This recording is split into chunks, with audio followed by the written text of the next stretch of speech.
You know, there's something rather peculiar that happens to certain people. They walk into a room and they feel it all. The unspoken tension between two friends, the hidden sadness behind a smile. And we've been told this is a gift, haven't we? This ability to see what others miss. But I want to suggest something quite different to you today. That this very ability, this clear seeing, might be the most dangerous thing you'll ever possess. Now, I'm not speaking of danger in the ordinary sense. I'm not talking about physical harm. I'm speaking of something far more subtle and far more devastating. The danger of becoming so aware that you can no longer participate in the beautiful unconsciousness that allows most people to live their lives in relative peace. Have you ever watched people at a party? Really watched them? They're playing a game, you see. Everyone knows the rules without ever being told. You ask how someone is, they say fine, and you both pretend this is a complete answer. You compliment the host, you laugh at jokes that aren't particularly funny. You nod sympathetically at stories you've heard before. It's a kind of collective agreement to stay on the surface, to keep things pleasant, to not look too deeply. But then there's you, the one who sees through it all. You notice the wife who flinches slightly when her husband speaks. You sense the colleague who's desperately lonely, despite being surrounded by friends. You feel the anxiety rippling through the room like an invisible current. And here's where the danger begins. Because once you see these things, you cannot unsee them. And more troubling still, your very presence becomes a kind of mirror that others cannot bear to look into. Let me tell you what I mean.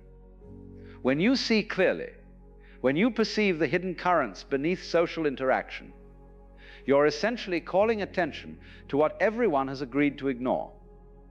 And people don't like this. They really don't like this. Not because they're bad or stupid, but because your clarity threatens the very structure that allows them to function. Think of it this way. Society is rather like a stage play. Everyone has their part. The successful businessman, the devoted mother, the reliable friend. These are roles, you understand, costumes we put on. And the play works beautifully, so long as everyone stays in character.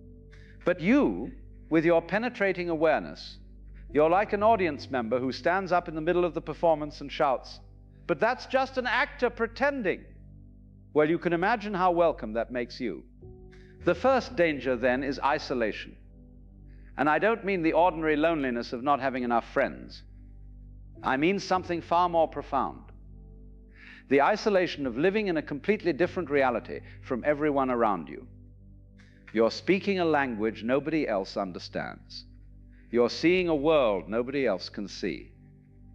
And the terrible irony is that the more clearly you perceive, the more alone you become. I once knew a woman, let's call her Sarah, who had this extraordinary ability to read people.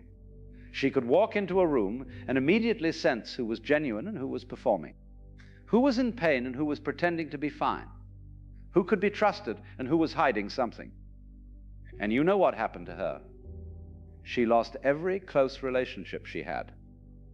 Not because she was cruel or judgmental, but simply because people felt exposed around her. They couldn't maintain their comfortable masks in her presence. Her friends would say things like, "You're too intense. You read too much into everything and you cry. Can't you just relax and have fun?" But she couldn't, because seeing clearly isn't something you can turn on and off like a light switch. It's like asking someone who can hear to simply ignore sound.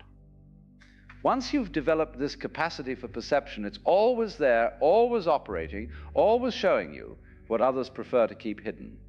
And here's the second danger. When you see the truth of a situation, when you perceive what's really happening beneath the surface, you face a terrible choice. Do you speak or stay silent? If you speak, you risk being attacked. And I mean this quite literally, though the attack is usually psychological rather than physical. You'll be called negative, overly sensitive, a troublemaker. You'll be accused of creating problems.